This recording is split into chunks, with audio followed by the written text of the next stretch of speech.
Before we begin, a quick 4-minute video brought to you by the Mad River Valley Knotweed Project. This will give us a chance for anyone who's straggling in to be able to join us before we do introductions. The Mad River Valley Knotweed Project, and it's an internship through the UVM Rubenstein Perennial Program.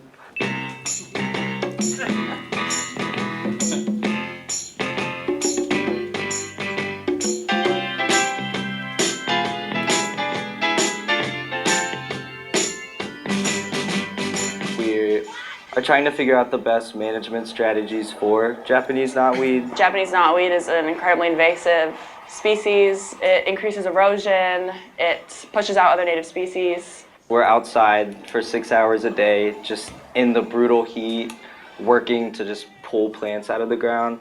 You're at the end of what, 200 hours of work as an intern, something like that, Just here about. in the Mad River Valley. Yeah. What comes up when you think about all of that work? Yeah, right now, tired of it. Tired of the knotweed, tired of the invasion. I think I hit like a slump, maybe about a month in, where I thought that there's no way that we could ever manage knotweed. And then I think we started having more community pool days. The community polls in Waitsfield, seeing a bunch of community members come together and just with like one goal to try to eradicate knotweed from a site, to try to like reclaim a swimming hole or a park. And coming back to the sites for the second round of polling and seeing for the first time, wait a minute, maybe this is actually working. Why do you build me up, buttercup baby, just to let me down, and mess me around, and then worst of all. There's only so much you can learn in the classroom versus what you can do out in the field. So we're taking sure the background info we have from classes, but now we're really applying it. A lot of the time in class we're just looking at figures, we're looking at case studies, but we don't actually get to do hands-on management work like we did here. The people who come here are so excited about it, and just really being a part of the community by doing conservation work has been really awesome. I run to the door, I can't take anymore. It's not you let me down again. Baby, try to find a little time, and I'll make you happy. I'll be home, I'll be beside the phone waiting for you. It's just awesome to be outside doing work with people that also care about the environment and are looking to turn this into a community space. That feels great. Even within the first week of working with these people, it kind of felt like a family already. Here we're with 6 other people who are all environment science based. We're all in the field doing the same thing. We're all tired at the same time, hungry at the same time. It's kind of fun to be doing this super hard work with people we like and have jokes with, share everything about our lives with. It's just really fun. If I was talking to an intern to be, I would say to keep an open mind and you really get out of it what you put in. Get your hands dirty, experience everything you can. Come in with an open mind, be curious. Good things happen when you put yourself out there. It's very community level, and that offers you the unique opportunity to make your ideas heard, and that's extremely valuable in this small setting. So speak your mind and see where it goes from there. And mess me around, and worst of all, you never call, baby, and you say you will. I need you, more than anyone's darling. You know that I want you to know. So build me up, buttercup, don't break my heart.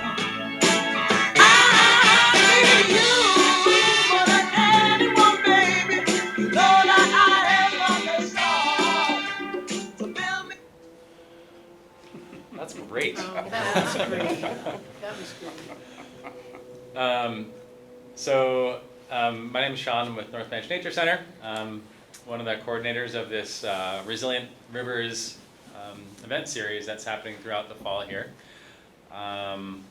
Let's see, a bunch of kind of preamble for you before we kick things off. I guess first of all, our organization, we after a couple of years of hey, Annie.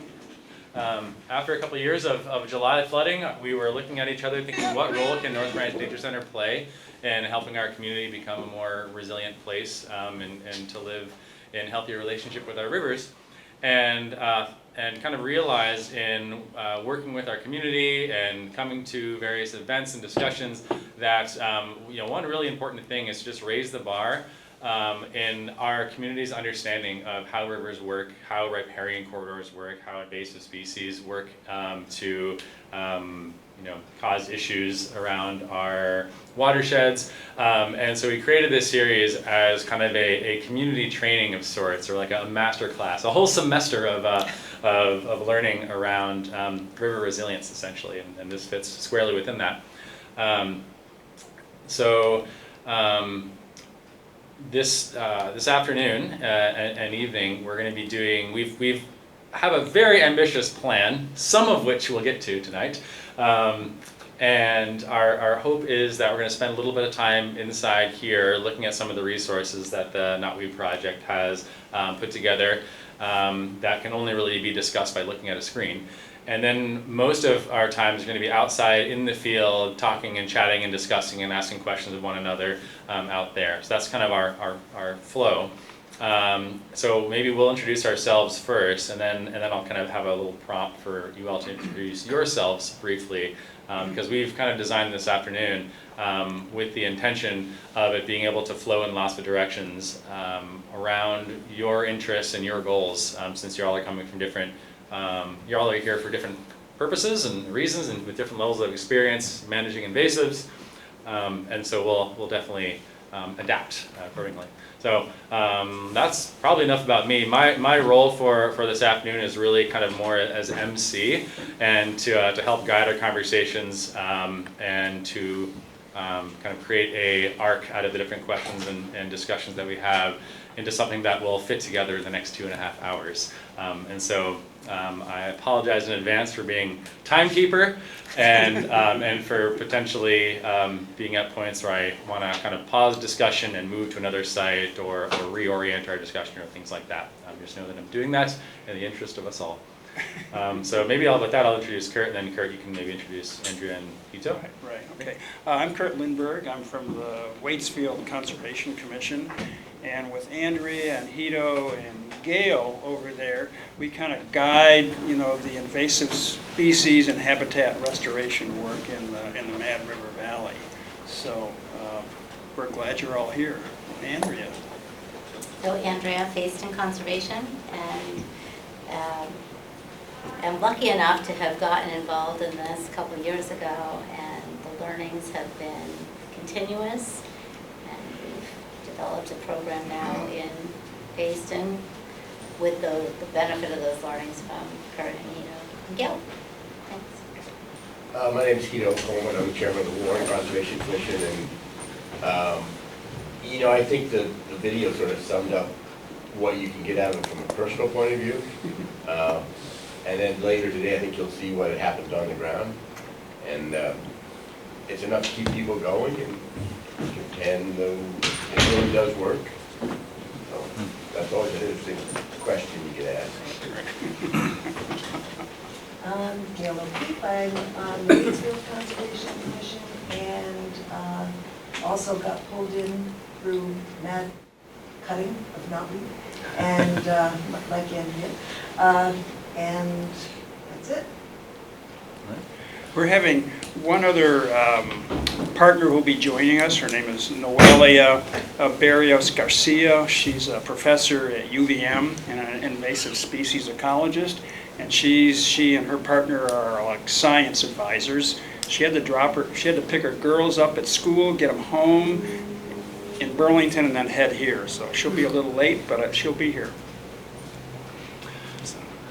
And then I'll also add that I also am the kind of stewardship coordinator at North Branch Nature Center as well, and so I've spent a lot of time thinking about knotweed and invasive species and things like that in our watershed up in the North Branch as well. Yeah, and in a minute, I guess I'll have you talk about what the Knotweed project is and why that's special and everything like that. But I do want to give everybody an opportunity to quickly introduce themselves. Now, look around at all the wonderful, lovely faces in here, and also recognize that if we all take 10 minutes to introduce ourselves, we'll be here all evening just doing introductions. So I'm going to encourage you to share with us your name, what town you're in, and maybe in a sentence or two, one key objective you're hoping to walk away with from our evening together. Does that sound good? And again, brevity is key. Please, brevity. So. Okay, I'm Carol Vassar from Montpelier, and I'm here to learn what works. Yeah. Chris Steele, I chair the Greensboro Conservation Commission, and we have an invasives program that we've been running for 2 years. Knotweed is an important part of that, and I'm very keen to learn what others are doing. Great. Jonathan Hart, retired commercial photographer, volunteering my services to Vermont River Conservancy for drone work, on the ground work, video work, whatever I can do to help out. I'm York. I work with the town of Waitsfield, and I'm here because I love this stuff. I'm Linda Lemke. My husband Steve and I have been really active with the Green River Watershed Alliance in southern Vermont, northern Massachusetts, and we're hoping to learn other strategies other people are using. Maybe we'll come back this way and then we'll go to the back. Oh, Diane Reynolds, I'm with Huntington Conservation Commission, and I just want to get a good overview of all this. Meg Baird, Montpelier property owner, just trying to figure out what to do to get rid of the knotweed. Brian Slopey, married to Meg, and I've just been battling knotweed for 30 or 40 years. I've had some successes. Catherine Gott, I'm with Stowe Conservation Commission, just wanting to find out what works so that we can implement it in our town. Great. Eleanor Osborne from Cracksbury Conservation Commission, and just figuring out what to do about volunteers, what other people are doing about manual work with knotweed. I'm Annie. I work at North Branch Nature Center. I also am a Warren resident. I've been following Jito and Curt and the crew with what they've been doing for a couple of years now, and I'm just excited to see the updates. Sam, I work at a school, and I hope to get some information to work into the classroom, but also just see what's successful around here. It's been nice to watch because I live down here, but I've also been trying to work on other pieces of it. Bob Hop now with the Marshfield Conservation Commission, and we've been grappling with a major infestation along the Winooski River at the Martin Covered Bridge project. Emily Burdick, Montpelier, upstream of North Branch, and I have lots of knotweed, and I'd like to have less. And also the Middlesex Conservation Commission had a meeting, I'm not on that I couldn't attend, but it's about time I can raise my hand. I'm Jenny Blair. I'm an independent science writer and journalist who works with Carol's husband, John Lazenby, at the Montpelier Bridge occasionally. I'm fascinated by knotweeds. It seems like such a badass plant. Forgive me for saying so. And I attended a couple years ago a lecture about using Japanese aphids as a possible biocontrol measure. I don't know if we're any closer to allowing those into the country than we were, but I'm super curious about that and what else we can do. Thanks. Is that everybody? Yeah. It's really exciting to see folks that have come from all over the state, not just within the Winooski watershed, to be here. So thanks for the long journey. For those of you that are coming from a ways away. Before I turn it over to you, Curt, I will just say one thing that really strikes me about this video that is going to be a common refrain throughout this is that the thing that is successful when it comes to knotweed is there is a conversation around, okay, like how do you cut it? Do you pull, like what gauge loppers do you use and that sort of thing. But really it's about like how do we make this something that the community is celebrating and doing together? How do we build systems and community engagement and community buy-in to this work, so that it is a collective effort that is emerging from community, rather than this thing that is being done by, interns on the side. And I think that's one of the key takeaways that I'll just put in right up front as to what works. Yeah. So with that, over to Curt. So Jito is going to give us an overview of the strategy we're using this map. So come on up here, Jito. So after a few years of working with Knotweed, a couple of sort of truths came out. I mean, in the old adage is know your enemy, and the better you know your enemy, the better chance you got. Well, it's really clear now. Gravel goes uphill and back in dump trucks, and it comes downhill in the river, and that's it. It doesn't produce a viable flower. These are all female plants. It's one of the few invasives that doesn't have a flower, so you have to worry about seed spreading it. It only spreads by either us carrying it around or by the river carrying it around. So when we start talking about how to get rid of knotweed in our watershed, you want to start right at the top, because that's where the propagules are going to enter all the waters.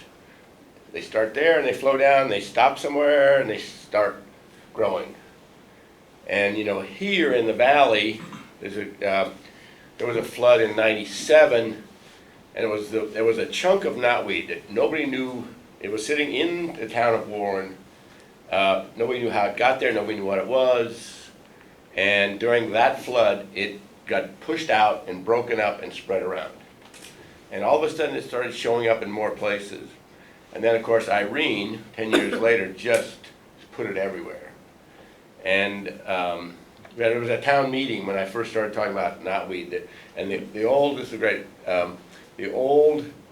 road manager for the town of Warren stood up in the middle of I was discussing why I wanted some money from the town to do this. And he said, "It's my fault." And he proceeded to tell this entire story, I'm telling you, of how they knew it was there, it spread around, and he was in charge of hauling something like 100,000 yards of gravel to replace all the roads that had gotten washed out in the valley. He was in the town of Warren, just in the town of Warren. Mm-hmm. And he said that was it. Once we did that, it was everywhere. And so that's the number one purpose of this explanation is once you realize it's an invasive that doesn't have a seed, you go like, hey, we got a shot. So many other invasives are so much harder, and you just persistent. So this map. So when we started, you started all in the highest elevations on the watershed, and we worked down. So we had a little tussle with the town of Warren. I used town of Warren money to pay the interns, and I said, can I go into Granville? And they were like, no, you can't use town of Warren money to go into Granville. I go, well, that's at the top of the watershed.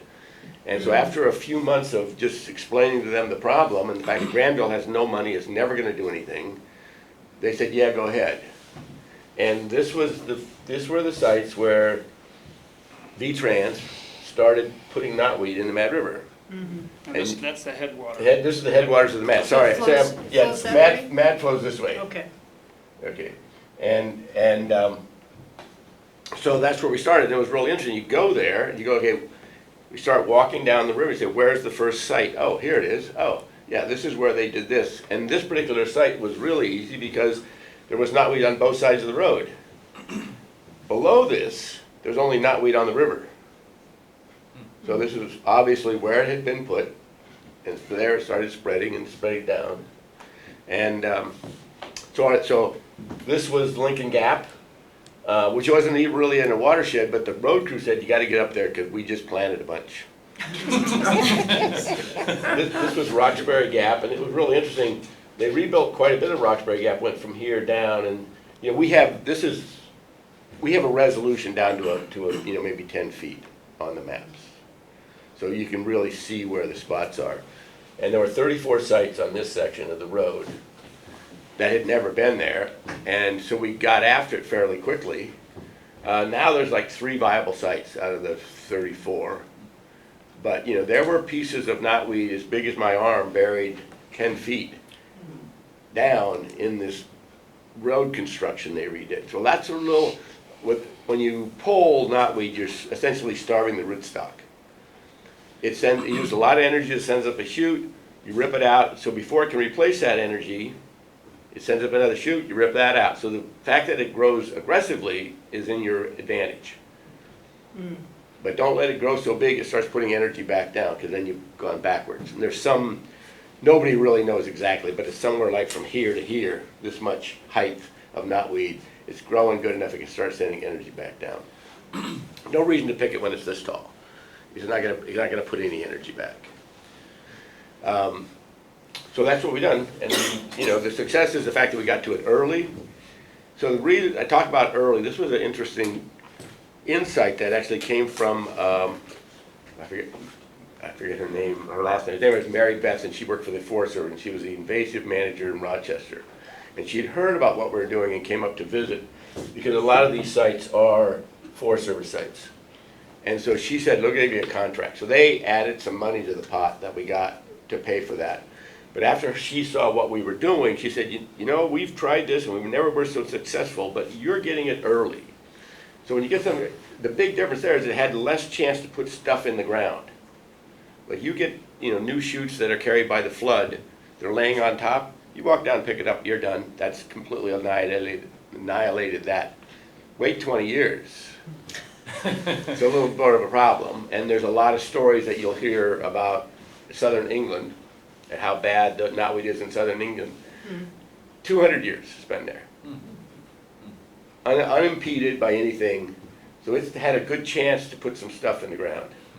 It's going to take a lot longer time to get it out.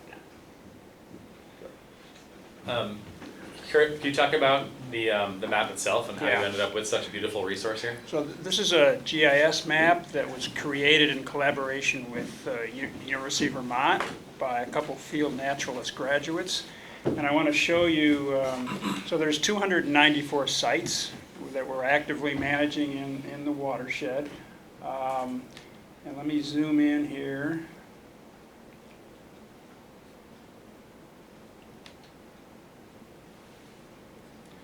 And show you some more detail that will give you insights into what other information is in this map. Every time we visit a site or do something, it's documented kind of through this GIS system, so we have one comprehensive database, for the entire valley. I'm going to show you this. This is one of the sites we'll visit today. It's at the confluence of the Mad River and Millbrook. So see the yellow lines? Those are transects. Those are all invasive species inventories. So we had a field naturalist botanist visit like 19 sites with 3 transects each to identify what invasive species are growing here. So we've got a good handle on what other species we're dealing with. Jito was talking about flooding. See these areas over here? After a December 23 flood here, we walked all the watersheds in the valley and we mapped where knotweed propagules were deposited. And then in the spring we went back and picked them all up. But now we know when there's a flood where to go, to get it early, which is a real key. So that's another layer on the map. Is that the black hashes? Yes, okay. These areas here. This is a big hay field here. The blue dots, we have about 100 what we call measurement plots. There are 9 square feet, and once or twice a year we take measurements there. How many knotweed stems are there? What's the average diameter? What else is growing there? How much of the plot is covered by knotweed? And we use different management methods. Some places we just cut, some places we dig and cut, some places we smother, Some places we're using goats to graze. So we're collecting data on all those different management methods so we can evaluate their effectiveness over time. The green here, these are restoration sites where we've done about 2,500 native tree and shrub plantings, in the valley over the last few years. So we're documenting what we put in these sites. For each of the measurement sites, we have what's called a native reference site nearby to give us a sense of if this site does recover, what it could look like if it was in a native state. So we're also collecting data on each of those native reference sites to determine what's growing there and how is that changing over time. So I think that's the kind of highlight of the GIS system. So, Is it Survey 123 that you use? Yes. So basically there's like an app, which is called Survey 123, and it's hooked into the GIS system. And this is kind of a, like a plug and play process that you could easily implement in your own town, in that you can use this app to make a little survey that is geo-referenced, and so when you're out in the field, let's say you go out with the weed whacker and you do a bunch of weed whacking, you can pull out your phone, select the site, say what you did, hit enter, and that automatically updates this map right away using the built-in app that is designed that goes along with the it's been a game changer. Before this, I was keeping records on a spreadsheet for Waitsfield. Jito was doing it in Warren. Gail was copying what we were doing, probably did something different. So this really got us to think, what do we want? And let's look at it. This is a watershed issue, right? So let's have our data and our systems operate at that scale. One thing, if you're about to address any invasive species, actually, I think trying to map where it is a really good first step, because that gets you thinking about, okay, what kind of strategy do we need to adopt, right, given this distribution, right? So I think we're ready to get going, huh? Yeah. Do folks have any questions about the maps and kind of the spatial aspect of this before we head out? Or anything so far? Well, no, we got to raise your hand. Go ahead, Don. Or maybe not Don. Yeah. Do you map all sizes? I mean, you can drive by and see that they're 10 feet tall. Are you mapping where there's 6 plants or 600 plants, or? Each of the measurement sites, we measure everything in that site. Okay. Of course, some of the infestations are huge, right? And some of them are quite small. So, but we've got information on the size of all these patches. So you can tell what works. Eventually, you'll be able to tell what works on small plants, big plants, medium size, or anything else. Right, over time. Mm-hmm. So the plots on the right there, the reason all those plots exist in that one big field of knotweed is those were different paddocks for the goats, and we moved the goats to, the concept is flash grazing. They love to eat the knotweed, but if you leave them there too long, there's less knotweed, they're gonna start eating everything else that you don't want to eat. So you flash graze them and move them. So the goat herder has to spend a lot of time putting up electric fences and moving the animals around. That technique was proposed by Kimberly Hagan from Montpelier. Yeah, UVM extension program. She's been a major proponent of using grazing and grazing any animals to control that. Sheep. Yeah. Do these pop open? Does this do a pop-up that shows you the data that's entered? Like if you click on the points, or? No. Okay. Yeah. So was the starting point did the GIS? Now this may seem like a really stupid question, but did the GIS locate the knotweed initially, or did you walk the river and find the knotweed? Oh no, we walked it. You walked it. You walked it there, and you boom, right here it is. Okay. And then we have another. There's another actually layer. We still are finding new knotweed infestations. I was riding my bike the other day on East Warren Road. I found this little patch. We didn't know about it, so I got out here and we have a scouting section. So that goes on the map. And then when we look at what we're going to do next year, we can look at these new sites that have been found. So survey 1, 2, 3 is where you just log actions taken and log things noticed. Right. Okay. Right. Do you have cooperation from the community to watch for the infestations? Oh, yeah, people tell us about it, yeah, so, for sure, so. Maybe, as a follow-up to this workshop, I'll send out some links and resources and things like that. I'll actually send a link to Kimberly Hagan's sheep grazing presentation she did for us a couple of years ago. I'm wondering if we could maybe link to this map, or so people can kind of kick the tires and play around and see how it works. Right.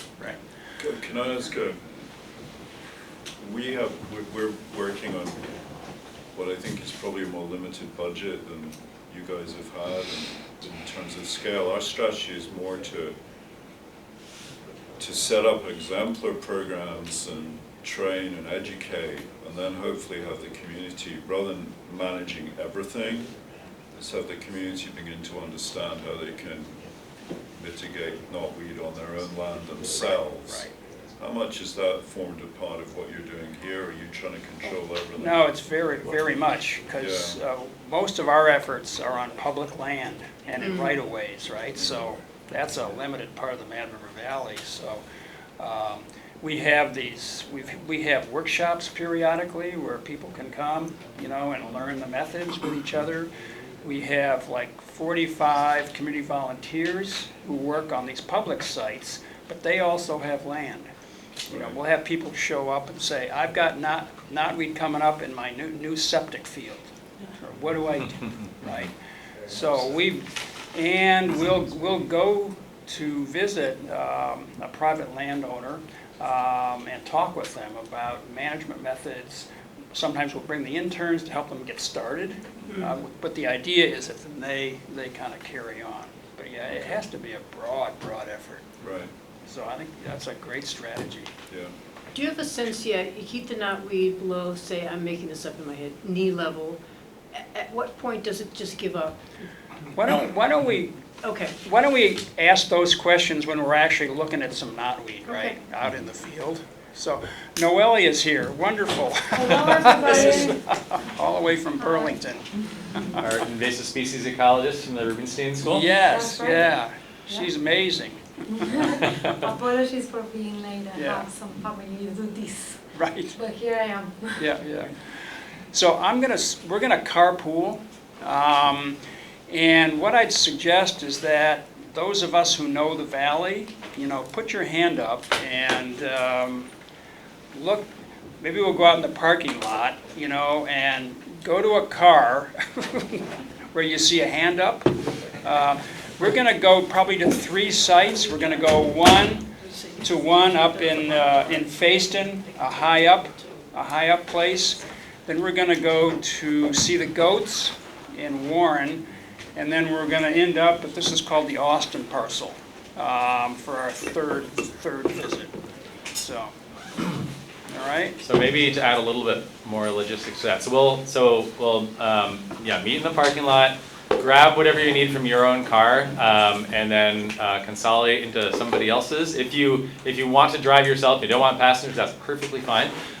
So no pressure to carpool, but to the extent that you would like to and are able to, please consolidate. And then maybe when you have a car full of people, maybe pull out of the parking lot and just line up along the entrance to the main road so that we can kind of see what we have for a convoy. Yeah, I'll pull up front. I have a white Volvo.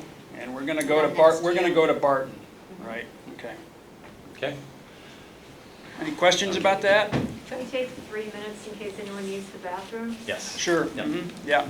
Which is right downstairs. Yeah. And it was one of the first stops when we started the pilot project in Fayston 2 years ago that we started to attack. You could see that knotweed. It was 10, 12 feet high, unmanaged. So here, sorry, this whole area down here, we'll get a better look. So that picture that I showed you had these mailboxes in it, and the knotweed behind it was, 10, 12 feet high. So we've managed this mostly with interns, but also with a couple of volunteer community work days, because as you can see, it's a great parking area. We want the volunteers to be safe. We don't want volunteers on Route 17. But it is steep, so, that's something that we consider as well. The first year. This bank is right above water, so when Jito was talking about how it spreads. Well, no, but that's why we want to pay attention to a site like this, because it goes along a roadway, but there's water right there that can spread it all the way down the brook. So the next flood that takes this culvert out, takes all that knotweed with it. So we hadn't been planting anything the first year, but starting last year, we started putting down conservation mix and planting. You'll see some maple. We have some willow stakes, and Andrea, should we walk right over here so we can see last this? time I looked, they were doing pretty well. All right, can't get it. Can we get more in the road?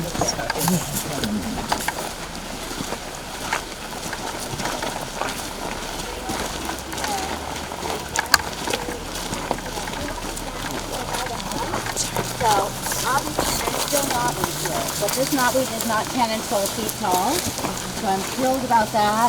We have native aster coming back, these maple fruit planted, and they, for the most part, are doing really well. This willow over here, I didn't plant this, but this is doing amazing. And it's a very steep site, so we're, careful when we're managing. It's great having the interns. That's right. But are you removing it? Are you cutting it and removing it, or just, what are you doing with it? This, we're cutting it. When it's real thick like that, you can't pull it out, when it's really established. So in the beginning, we were just cutting here. But as we've been managing it now for a couple of years, we are able to, grab it and just pull it. Watch, first of all. Okay, I didn't get much. But, and it's very dry. When it's wetter, we're able to pull it, we're able to get some of the root material. And in a site like this, we don't leave it here on a dry pile, otherwise we'll just get plowed up further. We don't want that. So we do take it and we have it at a place where we... So you bag it? No, we have a knotweed dump in the valley, and that's where we take it. Will the cuttings re-sprout, or do you need to solarize it? Sorry? Will the cuttings re-sprout on their own if it's not solarized? They can. We were so fastidious at the beginning.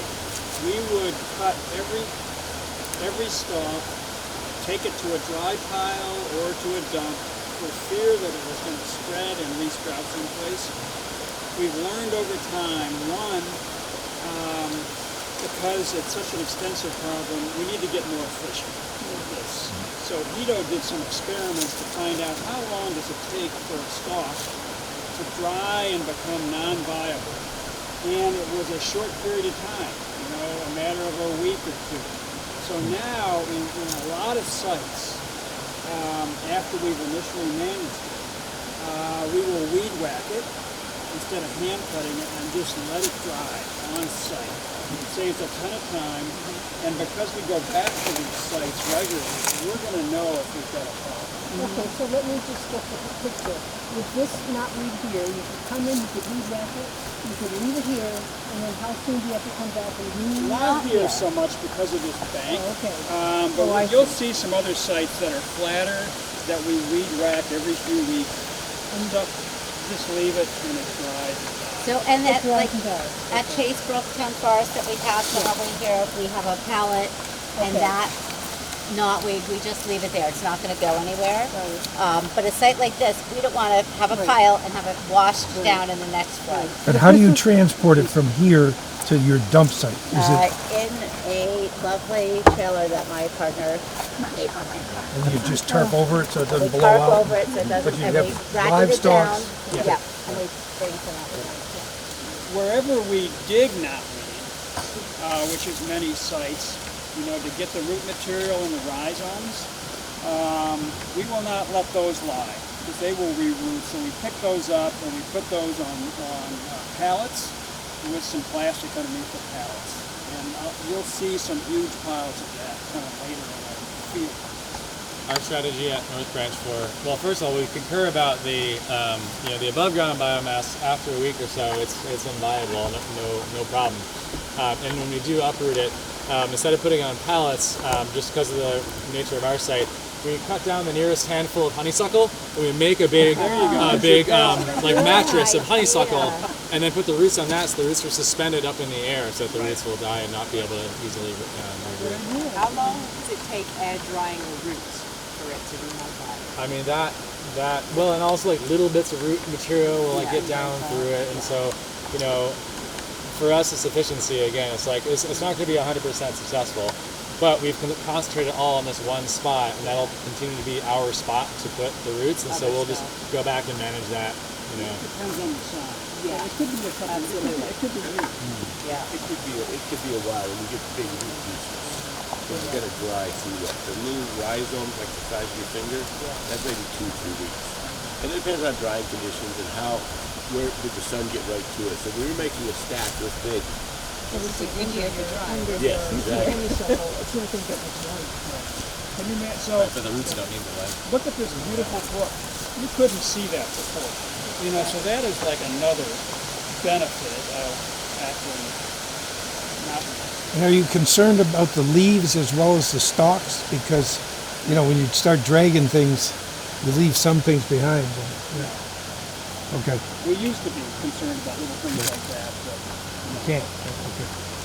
We sometimes if it's just a little bit, if you just, I'll throw that right in the road. Run off 2 cars. You got just a little bit instead of hauling it away. But anything below the ground, you're gonna have a much bigger problem.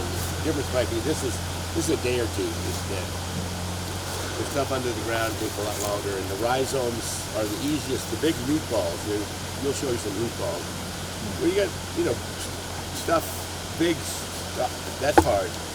Are you still working on, let's say you weed whack this and how many times do you think you need to weed whack it for it gives up, let's say, the heck with it? Do you have a multiple principle? years. Multiple years. Okay. Every 3-4 weeks. Okay, you were telling me, I think this is really, really valuable, that every time you come back to a site, you have to spend less time at that site year after year, and you had a percentage that you were sharing with me the other day. The average time to manage a site drops 50% each year. Great. Wow. So not just between the first and the second year, but between the second and the third year. Another 50%. Yeah, there's sites now where we used to go along a roadway and spend 2 hours. I can do that in 10 minutes now. Literally. Part of it is that you see other native species coming in, so it starts losing its competitive advantage. Exactly. So my question is related to that. If this was a flatter site, farther away from a river, would you come in and weed whack it with all these native plants coming up in between? Yeah, and as more native, as the knotweed shrinks and the other natives come back, then I'll be more careful about what I'm weed whacking. But you can be with the blade on a weed whacker, you can be pretty precise. So yeah. So if you had a beautiful lawn and you dropped one of these, would it root? Because I think that's how we get, the lawnmower, the commercial contractor lawnmower brought it into our property. They had, if the contractor had, knotweed stems and stuff up in the blades, and that spreads that under your lawn, I think. Not so much stems, I don't think. It'd be more likely some root material. But if you are on a lawn, you just keep mowing. There's sites we don't do anything but mow. Right, but Don't kill it. But the lawnmower shoots stuff out the side, and if it shoots it into a hillside, then you get.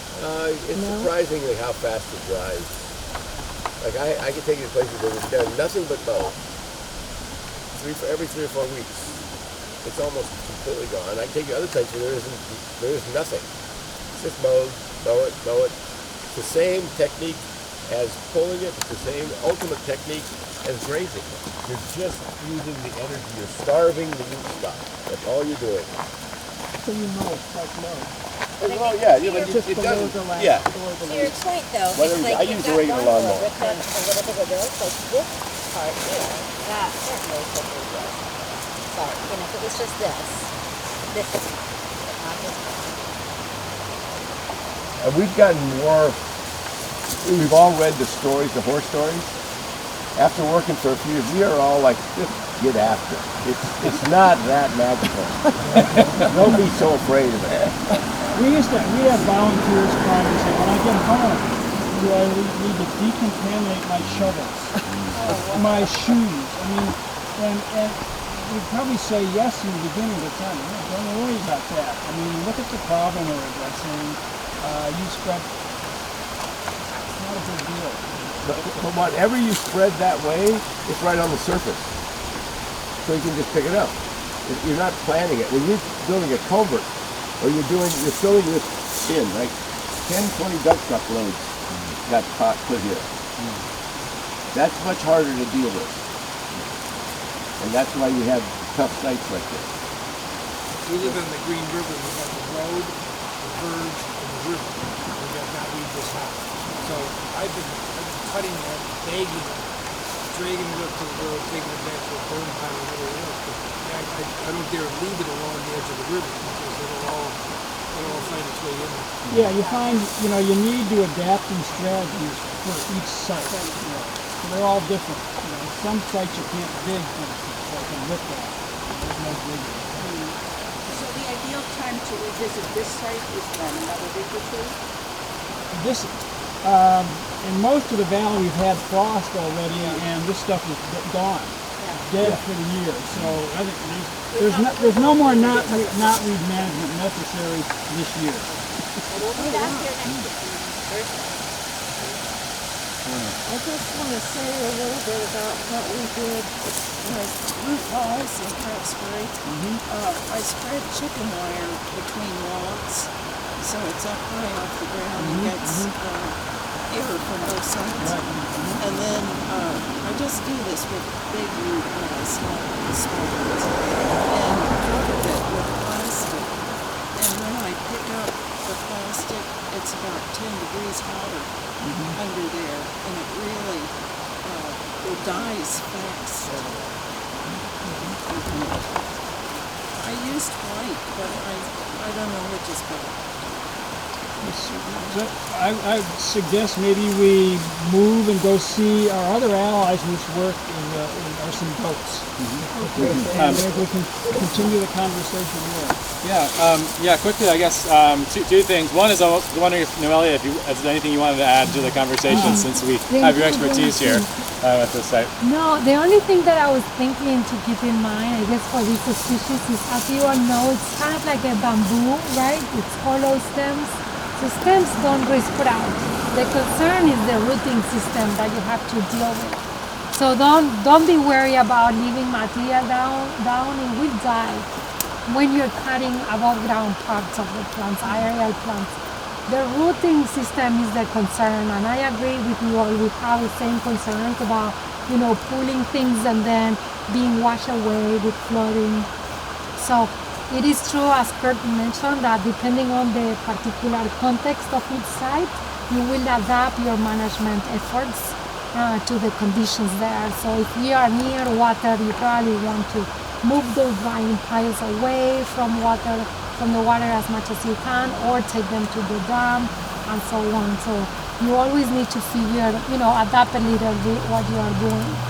But yeah, managing knotweed, there are like two major methods that are used here: mechanical and biological. With the goats, we see like our next stop, and then there is chemical. And I know many people don't want to use chemicals, especially when you are close to water. But the best stories of management of invasive species is when you are using multiple methods to control them. And again, you can pick methods depending where you're working. So we will talk more about that in other ways. Can I just ask you that last piece, just we're having a debate in Greensboro at the moment on whether to use herbicide or not on certain patches away from rivers. I mean, you touched on that quickly. Yeah. Do you have more additional advice on that? Yeah, we can talk about that also more later in another stop, but I have, like, there's my scientific view of things and there's my personal view of things. And of course, my personal view, I guess it's shared the same as many of you here, right? You're concerned when you're using pesticides or what are the consequences for everything else. But it has been proving to be a really useful tool, especially when you have like large areas of invasion. So I think there is a lot to learn, also to hear when and where it's a good method. So when you are far away from water and when you are applying on stems rather than spraying, hundreds of meters of areas, I think it is a useful method, especially if you couple it with restoration, right? So one of the issues with invasive species is that a lot of the focus is on managing the species, but then, removal of the invasive species is not enough for restoring ecosystems. So we always need to think about, when you're removing, you're opening the niche for the same species to come back or other invasive species to establish. So I think like when we are doing management, regardless of the tools that you use, mechanical, chemical, or biological, we need to think about, so now that this is managed and open, what we do next to make sure that your effort, serves to the system. So we will talk about this in our next few steps. But I think that all of these tools are useful. But again, not only managing, but also thinking how we restore this. Thanks. Ready to carpool? Thank you for any lessons to learn from trying to carpool? Yes. Before we get everybody circle up by the cars so that Curt can tell us the address that we are going to. We're going to Riverside.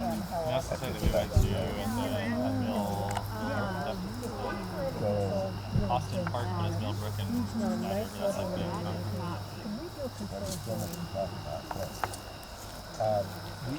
Fire, to my knowledge, is not a good method for Japanese knotweed because the thing that you want to attack here is their open system. So fire is good, right,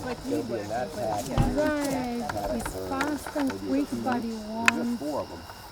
I don't know about the flexibility of the knotweed. I think it's pretty good. I don't know if it would really affect as much. I have to look it up, honestly. I've never heard of knotweed being managed by fire. I've heard of other methods, but like mainly having like chemical control of weeding. But I've never heard anything about fire. It's kind of burning stuff. Really controlled. And Jito, get the podium up here and tell us the goat story here at Riverside. There's a lot going on at this site, and so there's a lot of lessons. And maybe this was knotweed, the biggest stand. It'd been here for many years as a result of Irene. So that's 2011. So 12 years, 14 years. And you'll notice, say where you're standing, is there's no knotweed. All that was mowing. There was a line. They mowed that, no knotweed. They didn't mow this, knotweed. And the community, so this was a FEMA buyout. There were 2 houses right over there. This is after the second flood. FEMA did a buyout. And then the town of Warren manages this as a floodplain forest. So then we planted all the trees you see from about here that way, except the big ones on the edge down there, were all planted. And as you walk, there's shrubs and trees we planted over the years. So we've been at this since Irene, one form or another. And 2 years ago, we had quite a big flood that took out some of the stuff on the riverside. So there's a lot of little experiments going on here. So on the big picture side of it, this is primarily goats These 4 goats, this is their 3rd pass. They'll spend like a week or 2 weeks in that paddock. They'll move to this paddock, then they'll move across the road. There's another paddock there, and then there's another paddock farther that way. Wow. And they'll be out of here in a month.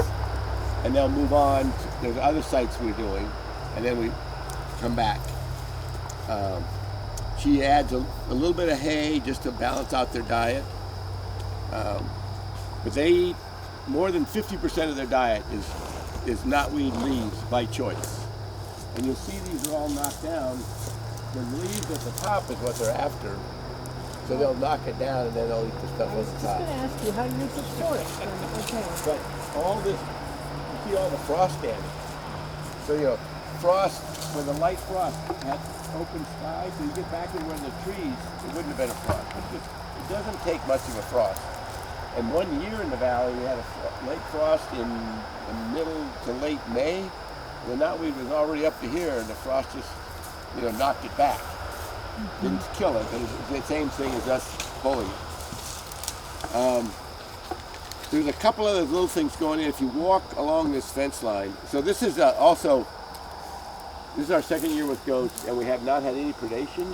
And one of the reasons is that fence, and that fence is 2,000 to 4,000 volts. So you're going to get a real bite if you touch it. And most of our dogs, no way, it's like they will not even come near it. Is it fenced all around? Yeah. And when you move them, you move the fence on. Yeah, so the fence gets moved, and then the goats get.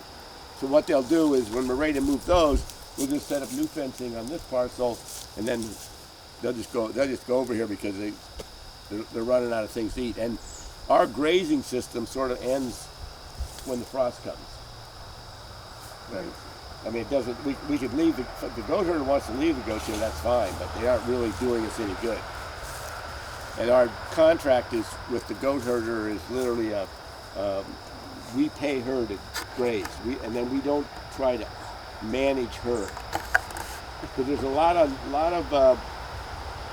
goes into raising goats, and we don't want to be in the goat business. So we have a very strict line of what's her business and what's our business. And there's an interesting communication about how can we get the most effective grazing, and that's an ongoing conversation that happens. So they're knocking them down, they're reducing their height, but what's next after that? Well, every time they're eating it, right now they're going to clean up that. So here's, you guys have all been in serious knotweed infestation places where you can't walk through it, right? That's what this was. You come and look at all the space between these plants. So what you still have is the major root balls, but the rhizome growth has been really controlled. And so the density of the this is where the plots that we have, measurement plots, would say the density is way down on this site because of the goats. That's the first step towards removal. And that's simply because the roots aren't getting the energy from the... Right. A rhizome goes out, it sends up a shoot. That doesn't have a lot of stored energy in it. It sends up a shoot, you eat that shoot down, that's very fragile now. Are you concerned about the goutweed understory? Is that spreading because it's this site, when you clean it off, you're going to get goutweed. So there's 2 attempts at controlling goutweed. This is the solarizing. And this particular solarizing thing was a great example of if you don't get real sun, you don't get it. So this never got serious amounts of sun. So it really didn't prove to be very effective. Like it likes it. It didn't. It's okay. So you use clear instead of black plastic? Yeah, if you're solarizing, it gets hotter with clear because it's not reflecting the sun. If you walk down this path, you'll see another solarized site that had a lot less trees. It was very effective. In fact, we uncovered it, completely wiped out the bishop's weed. We uncovered half of that site and just see what's going to come up. And it's just way down with soil on the edge. Just dirt thrown on the edge and stuff. Where do you get clear plants? A hardware store. But I got what was called clear, and then it sort of yellowed. turned red. Yeah. It's hard to find a plastic that won't immediately deteriorate and then like degrade and fall apart and flake, and then you just have microplastic all throughout your soil. You have to buy like a thicker UV protected product for that. Right? If somebody came in here with a mower, started mowing. Yeah. It would mow it down. So that you would actually, if somebody said, I'll come in and mow that for you, then you could move the goats over where you can't mow. But what about the goutweed? Can he mow? Well, he would mow it. Everything. I don't know that goutweed would die if it mowed, but maybe it would. Right. But the grass comes back. So there's another little experiment going on here. At the end of this paddock, the fence line goes this way. And on the left side is only hand control. And we're doing a really intensive hand control. Really serious digging root ball every time we go. And then that got planted with the conservation mix. And you don't see the goutweed. So we're allowed to get out? Yeah, and there's a lots of little lessons, but that was one. We did one place where the knotweed got pretty high before we got the goats back, so we just came in and knocked it back, and then the new shoots came up, so the goats had young shoots to eat. We thought that might be more effective. It was that part of that site, and it's hard to say now, 2 years later. We keep playing, but the rotation, one of the things about rotating goats in, if you bring them back too fast, it's likely they're going to pick up parasites. So you need to let the land rest for a while, some magic number, 3-4 weeks, so that you eliminate the number of parasites. Mary Beth's done a great job, and this is what she does that. I don't have to think about it because she knows what she's doing and does a great job with the goats. Can I ask you, so let's say you moved the goats out. Yeah. Somebody came in with a brush hog. Yeah. And just mowed it all down. Once the goats are gone and there's no leaves on the stem, it's not a big deal. It's not producing a lot of energy back into the root structure. That's all we're after, not to put energy back in. Okay. We could do that, but it wouldn't. And when we first got here, you couldn't imagine driving a tractor through there. You make a walk. There's dead trees and they de-densified it. Yeah, we can actually walk around in this. And in a certain place we've brought in chainsaws and cleaned up some of the old trees that had fallen over. But it wasn't like tractor ready. I think one of the points Jito was mentioning I'd like to emphasize. There's a lot of experimentation here. It's not always exactly clear what to do, what's going to work. So we've kind of adopted this, let's try it, right? And then see what happens and then adjust as we go. And so I think the ecologists call it adaptive management. So you have to want to learn and be willing to accept some things aren't going to work. Say no, and then go with the stuff that's working. See, it's such a help to those of us who've been afraid of the leaves. You're so busy focused on the little things, you never get to the big things. So now it's just been an eye-opener already for us. The first year, we didn't know what to do with it. So I got the town to give me a dump truck. So we would load up dump trucks. We'd give them how much work it is. And then we'd be done loading it up and we'd now scraping up all the leaves and trying to do it bad. Then burning them on top of it. And then we so I did talk a little bit about knotweed dumps. There's an area not that far from here. There's a big knotweed patch. I said we can just put more knotweed on top of that. So now it's an open dump to anybody that wants to dump their knotweed there. It's not going to make it any worse. That's a good idea. And it's pretty straightforward. And a lot of people like that. They have to have knotweed in the yard, just a little bit. I want to get rid of it. Just bring it there. This is your municipal dump? It's a knotweed dump, but it's owned on land owned by the town. Okay. It doesn't get much management. So are you concerned about it's going to start spreading out? And if if there's from at that site, we're dumping in the middle of a big site of knotweed. It is already an infested site. And there's a whole fun thing there. There's a little creek in the back. So knotweed will not grow in water, stay water. And the beaver dammed it up. When the beaver dammed that up, it killed all the knotweed. Because They used the knotweed in their lodge. They did. Well, they made their dams out of it, and It isn't clear that they actually eat it for food, but they definitely use it for their construction. But then that beaver dam started backing up water over the roads, and then they took the dam out. You know, so it's, the more we play with it, the more you learn these little things. Like it won't go across a creek. And, you know, it's really funny how that is. And you could, if it sits in water for more than 3 weeks, it's dead. It just dies. One of the experiments was I just cut it up and threw it in water, and 3 weeks later I planted it.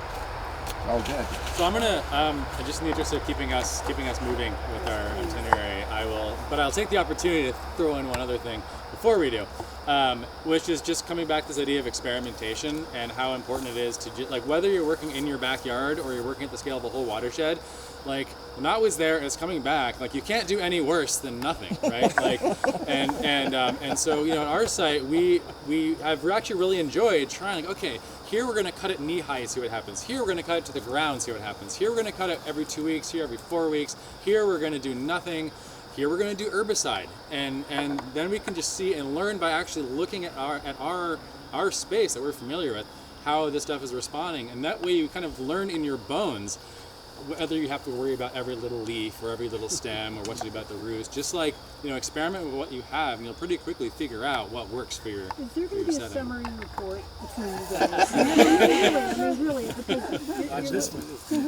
Yeah, and going off of that, I want to say I joined this team a year and a half ago, and I'm a scientist, right? So I'm like, we need to collect data on this, right? Because you're doing a lot of little experiments, but how can we tell people is this working or not, right? So over the past year and a half, we developed a protocol of measurements that everybody can take in your little sites, right?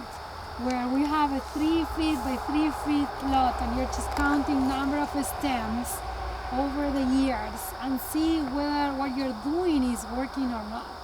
So we focus on a protocol here at the Mad River Valley with 2 major methods, the digging versus cutting, and see which one of those is better. We might expand to other ones. We actually have now plots where we're gonna measure whether the goats are doing better or as the same as cutting. So yeah, think about when you're doing these little experiments, which I love, think about like maybe taking some measurements so you can say, oh, this was better than this. And you focus on those methods that work best for your system. And again, they will vary, right? It's not the same working near the road and water than on a flat area. So that, and it's okay. There is no silver bullet with many of the invasive species. Where's the next spot, Curt? So we're going to what's called the Austin parcel, which is back up north on 100. Parking instructions there. There'll be a room for about 5 cars behind me. I'm going to pull right along off of Route 100. So there'll be room for some cars there. For those that don't fit, right across the street from there is a road in that's pretty wide. So some cars can fit there. Here. This is a little bigger site. It's called the Austin parcel. Our Conservation Commission has been working here for like 8 years, and the goal has been to return this parcel to a floodplain forest. It's about 5 to 6 acres in size.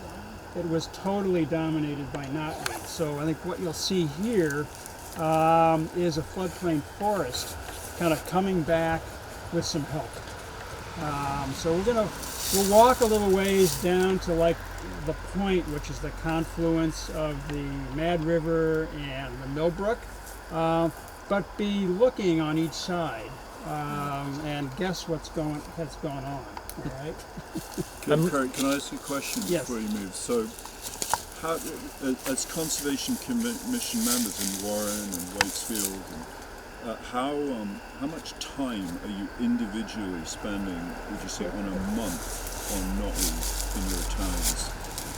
Well, Gail and I probably spend the most time in Waitsfield. I probably spend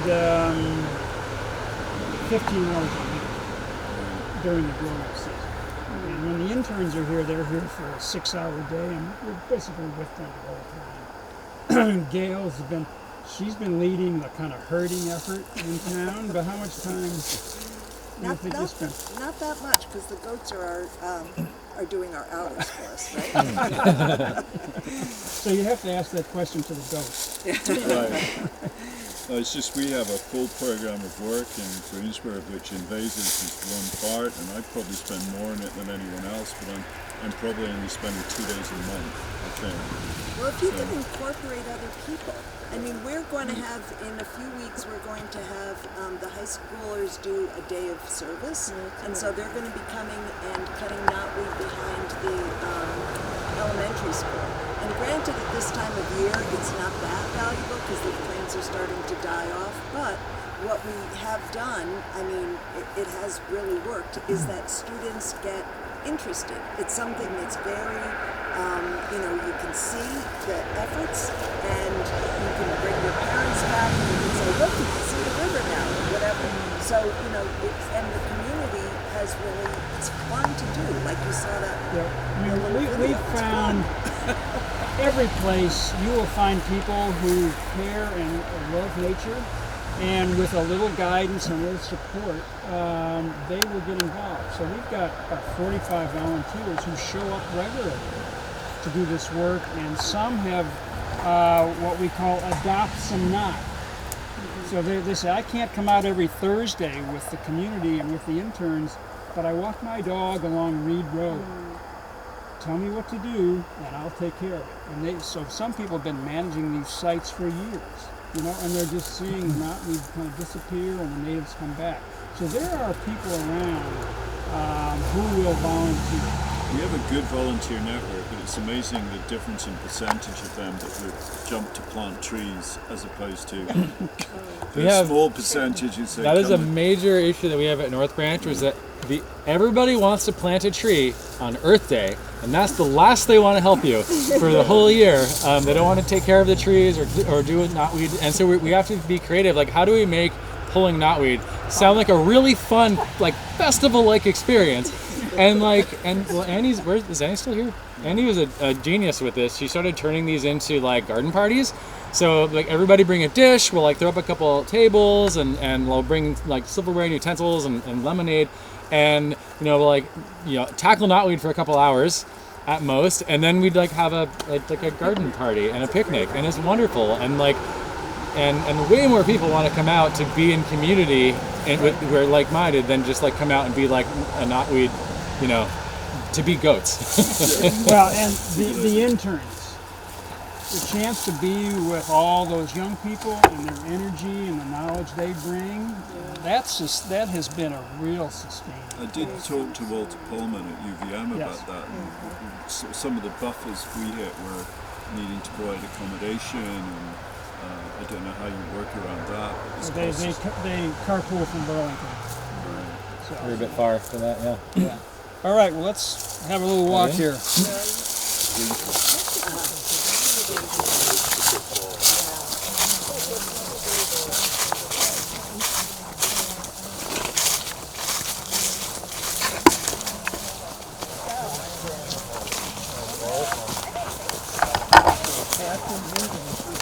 Yeah, this is an established trail. Okay.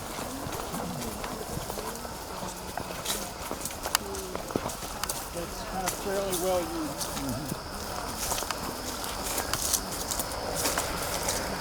That's a good idea. Saturday afternoon, from 1 to 5, to 12, to cut knotweed, and the rest of it is hot enough. Cut everything down.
this is a good picture of before and after, huh? Yeah, yes. Does it look like that? It is, yeah. And you can see some of the goats they've been working out here. See with a knotweed blower over here. And you can see actually some paddocks out there, the white fencing. And when you say it's working out there.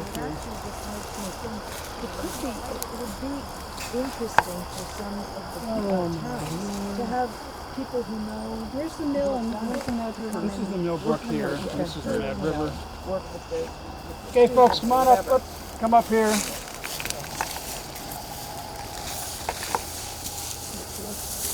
You have the same drought up here that we have. Oh yeah. Oh man.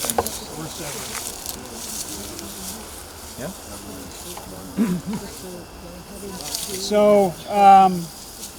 So if you can imagine everything from here along the Millbrook, along the Mad River, and that interior field was all knotweed.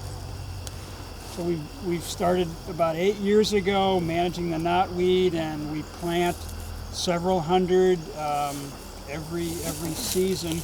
But it all looked like what's across the river. The wall. That's what this entire site was like.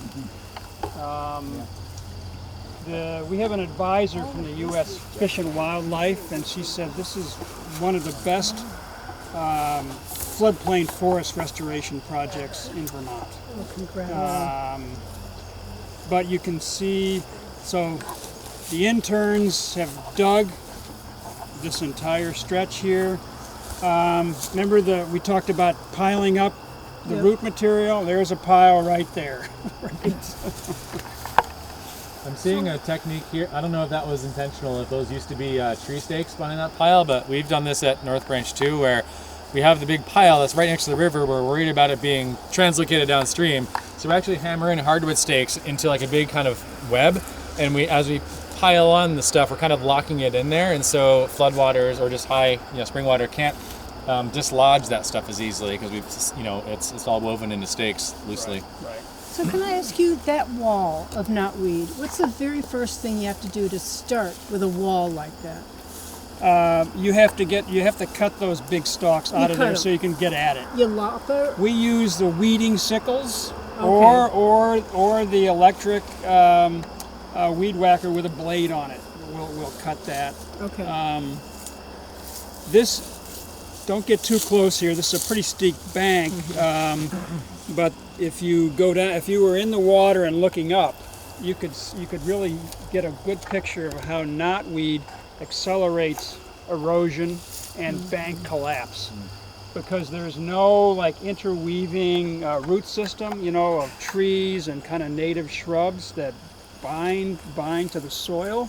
So the knotweed gets established up high, and then beneath that, during a flooding event, it washes the soil from underneath the knotweed, right? And then eventually the knotweed will just slump into the river. And that is the story of spreading. See the goats. Point out the goats, Gail. Oh. Are you digging You can just see the fence, actually. You can't really see their heads. super fragile. We pull from the bank. Okay, but you're not getting root balls. But that whole field was also. Some banks we will. Some banks we will. That was part of the Isn't that process. like the most sensitive part? Exactly. And actually, It is, but if we don't get rid of the knotweed eventually, long term we've got to do it. So yeah, there might be some short-term erosion. Yeah, because I'm grappling with the idea that the knotweed is killing the banks, and if we rip it up, that loosens the bank itself too. Right. So you have to do that to get the natives.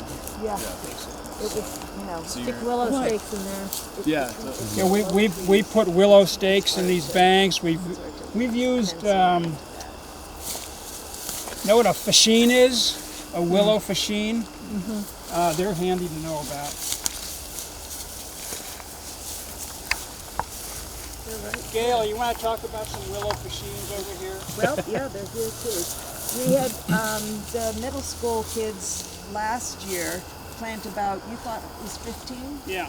all along here, and you really don't have to do much planting. They come as a bundle, and you mostly just want to make sure that they are, stuck in the ground well enough to not get washed away. We did have some get washed away, but they're sprouting on that little island, which isn't so bad. But you have they're like 12 feet long. It's a bundle of willow. You dig a Stems. narrow trench, lay them in there, just fill around with some dirt and stake them in. And we put them all along this bank here in an attempt to kind of stabilize this bank. And we've had pretty good success with that. And you don't need much skill. I mean, these were middle school kids. They just, they were cutting, they were piling, and they got really energetic, which is great.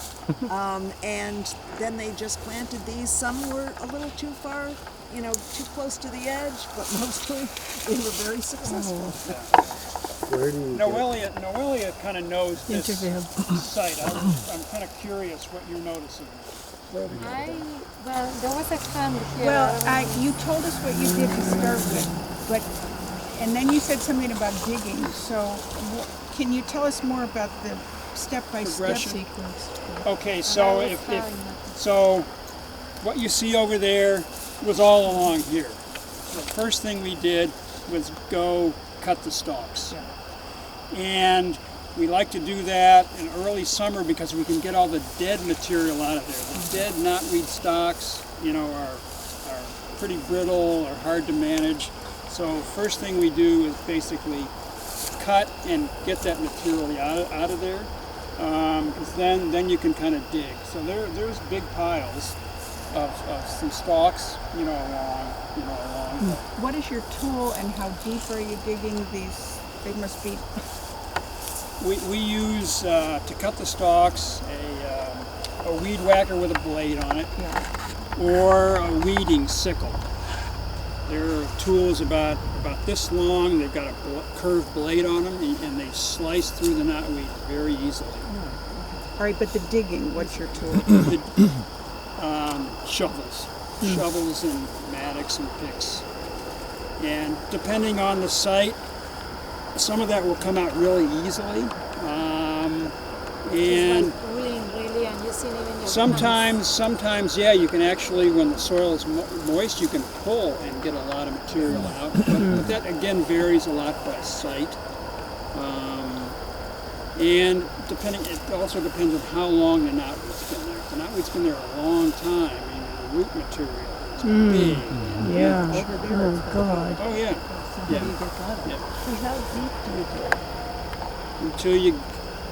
Until you get as much root material as you can. The harder thing to get is the rhizomes, because we've found rhizomes that are like 20 feet long, so you just follow the rhizome and you get as much as you can. You don't ever get everything. And that's why these knotweeds are here, because you couldn't get everything you could. Exactly. Right. And I mean, just a few millimeters of root tissue is enough to resprout a new plant, which is so in some ways like just surrendering to that reality is like really freeing, because like you're never going to get it all. You're never even going to get most. You're just going to get a lot of it if you put your mind to it, and doing that over and over again. And then you adds say, up. "But I'll be back." Yeah. You terrorize the knotweed by saying, "I'll be back."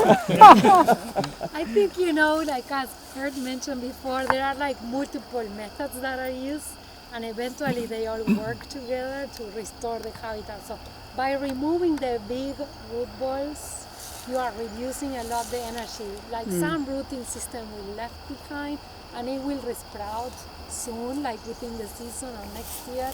But the big root balls is where most of the energy is stored. So as long as you are removing those big ones over time, you will have a better, like reduced growth and like more access for other plants to grow too. So if you mix like, first cutting so that you can get to those root balls, or using the goats, right? Like there are multiple ways of reducing that big wall of plants, and then removing the root balls, and then over years, and then planting some native species. They all work together to restore. But it takes a few years. how do you move these big root balls? Do you break You them dig up? 'em. Do you break them up and? Sometimes, yeah, if they're too big to haul, yeah. So they're not that heavy. Sometimes they're very heavy. I've got a picture where it took 4 beefy guys to kind of carry this thing out. But generally they might be like that's this the big, major tool. you know. And you just do the best you can, Yeah. because everything you take out is removing some of the energy, and so you're just trying to knock it back enough so that the natives can recompete. Well, it's very iterative. Oh yeah, it's over years. This has been eight years here at this It's site? 8 years we've been working. Especially I want to say by doing mechanical removal. So in some areas people have used herbicides, and maybe you can talk more about that. But like in flatter areas away from water, herbicide has been used as a first step, and then maybe other methods to deal with the smallest plants that sprout. And again, like we don't have that experience here though in the valley. Well, so. we do in the valley. There was the Vermont Land Trust bought a farm property along the Mad River, and they put conservation easements, on the property, and they got federal funds to do this. And the federal requirement was that you use herbicides to manage the invasives on these conserved properties, and over the course of 2 years, right along the river, like this, a company called Red Start, which has a good reputation, in the state for invasive species management. They have a 4-year herbicide treatment plan. The knotweed is basically gone there, and there's just been a lot of natural regeneration happening. So all the stuff that was in the seed bank, is starting to emerge. So it can be, even along waterways, I think an effective method in the hands of people who know what they're doing. So I think it's something we need to keep in mind, because there's no way mechanically Do you know if it was stem injection or no? They use sprays, and there's special sprays that they use for along water.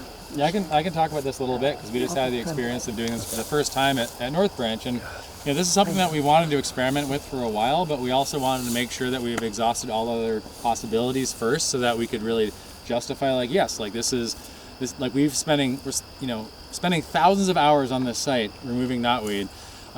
Is a lot of time, a lot of money, a lot of volunteer resources, a lot of AmeriCorps resources, right? And after 5 years at some sites, it's just, it works beautifully, but the second you walk away from it, it's back to that, right? And so we wanted to try something different, and we, in the interest of experimentation, we worked with some partners to figure out, okay, what is the chemical that's being applied? It's glyphosate, which is Roundup, and there's formulations of it. The one that was used at North Branch is called Aquamaster, which is designed for use around waterways.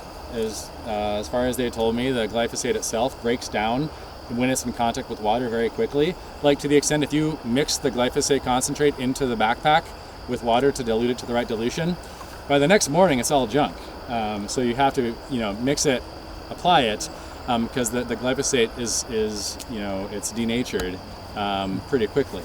That's not the case with other herbicides by any means, but it is with the things that are allowed for use around here. When you're doing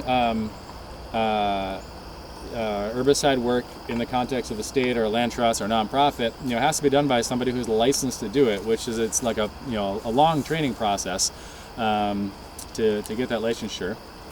In our case, it was Northwood Stewardship Center that their team did it for us. And we had a great conversation back and forth. My first question was, well, should we do stem injections rather than foliar spraying? Because in my head I thought, well, it seems like just crop dusting with a backpack sprayer ought to be much worse than stem injection. But in fact, that's actually a lot less of an application of the total quantity of glyphosate with the foliar spray as it is with stem injection on a site like that over there. So they actually said, no, you don't want to do stem injections, because you actually end up putting more glyphosate into the ecosystem than if you did a foliar spray. we also found, as we were trying to decide what sites to use, there's really kind of two places where it worked in our regime. One is places like that where everything is knotweed, so you don't have to worry too much about if you're accidentally hitting something else, right? And then the other side of the spectrum works well. We were walking through a place like this, and there's a knotweed, and so you just put a little bit on the leaf of that knotweed, and then there's one over there, and you get that one, and then that one, and you can be very, very selective about it. You can be very precise with these wands. But the things in between, the sites in between that had knotweed but had a lot of other things growing, that was actually really difficult because there was so much knotweed that if you just went from plant to plant, you'd be there all day and get very little done. And so we decided, well, maybe our approach is going to be use the mechanical methods to get down to the spot, down to the place where it's just growing here and there, and you can hit it. And once it's hit once, it's not going to come back. It's incredibly effective once it works really well. How do they get high enough to spray? So you have to cut it once so that it comes back up to the height.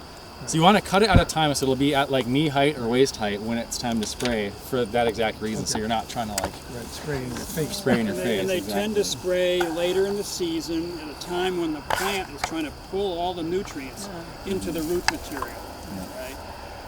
So that's August, September. And you're applying it to the leaves. Yeah. Pardon? You still need leaves. You just don't need leaves. That's probably obvious. Right, But yeah. So not after the first frost. I will. Senescent leaves. I will, and I will. And in fact, being a teaching landscape at North Branch Nature Center, we want to be really transparent about what we're doing and why. I feel like herbicide is used way more often than you think in land management in Vermont, but nobody wants to talk about it because it sounds icky and it doesn't make you a lot of friends to say that you're using herbicide, but it's so common to use in a conservation restoration context. All the major conservation organizations, Vermont Land Trust, the Nature Conservancy, Forest Parks and Recreation, it can be done well. And so we wrote an article, I wrote an article a couple weeks ago for publication in our upcoming newsletter to basically say hey, we're just announcing it. We're using herbicide. Here's why. Here's the choices that we had to make. Here's why it was a difficult decision. Here's what, So I'm going to send that to everybody after the workshop as a link, so you can just kind of see our decision-making process around it.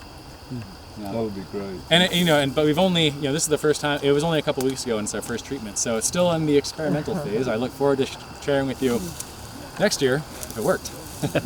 How much did you plant here, or how much of this came in, except for the trees? Yes, we've spread conservation mix out here. So right after we dig an area, we're spreading something down, and Noelia is getting us to think, beyond. Increase the variety of native species, that are being introduced, beyond the trees and shrubs, Right. more herbaceous. I guess part of the conversation was that, of course, we want trees here because they provide shade, they provide soil stabilization of the riverbanks, but trees take a long time to grow, right? And we need something that grows faster and can take over before, Japanese knotweed grows again. So with one of the interns, we've been doing, first we did a survey of what is growing on those managed plots to identify some of the native species that are doing well in those recently managed areas. And then this summer, we actually identified, one of the interns was interested in doing a follow-up experiment. And so she's setting up a greenhouse experiment now, looking at how well some of the native species do. So we wanted to do a mix also of a fern, a grass, an herbaceous plant, a woody plant, a mixture, and to ideally come up with some guidelines of what would be good to plant right after, or maybe even creating mixture that work for this system. Specifically, this student now is working with goldenrod, sensitive fern, things that you see here a lot. And she picked also a grass and sumac as some of the native species. She also has a treatment with knotweed to see, okay, we planted, they do well in the managed areas with Japanese knotweed, but the knotweed takes over if we plant those or not. So there's a lot to learn, but I think it is important to think about species that we plant, that they grow fast early in the season before Japanese knotweed takes over.